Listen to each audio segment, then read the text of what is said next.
दिया है। हालांकि अभी इस बात का ऐलान नहीं किया गया कि इन नेताओं की पार्टी में कब वापसी होगी, लेकिन इस बात के कयास भी तेजी से लग रहे हैं कि पार्टी इसको लेकर जल्द ही कोई औपचारिक घोषणा कर सकती है।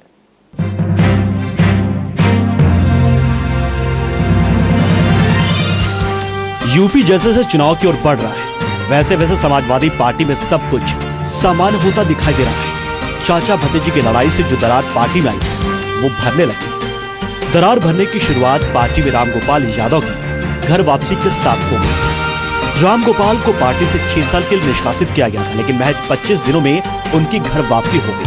अब रामगोपाल की वापसी के बाद इस बात की चर्चा भी जोरों पर है कि पार्टी के बाकी के बर्खास्त किए गए नेताओं को भी जल्द वापस बुलाया जा सकेगा।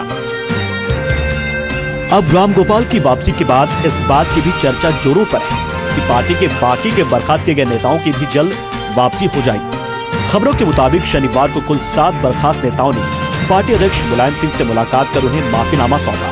ये सभी मुख्यमंत्री अखिलेश यादव के करीबी माने जाते हैं। हालांकि अखिलेश के करीबी उदयवीर सिंह पर कोई फैसला नहीं लिया गया, लेकिन जिन नेताओं को मुलायम से माफीनामा मिला है उनमें अरविंद सिंह, गौरव दुबे, सुनील सिंह, ब्रजेश यादव, आनंद भदौरिया, मोहम्मद ऐबाद, संजय लाठर और सुनील सिंह साजन का नाम शामिल है।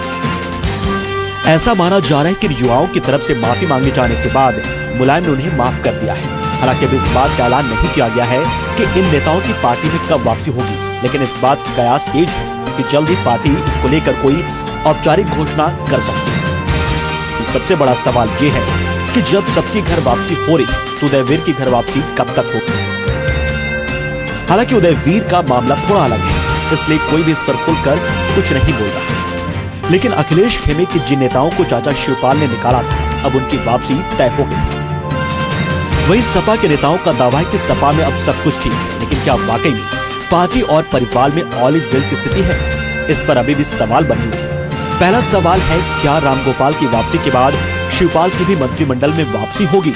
क्योंकि अखिलेश ने सख्त तेवर में कहा था कि जब तक रामगोपाल की पार्टी में वापसी नहीं हो जाती, शिवपाल को मंत्रिमंडल में वापस नहीं लेंगे। दूसरा ये भी कि क्या अखिलेश से छीने गए उनके अधिकार वापस दिए जाएंगे?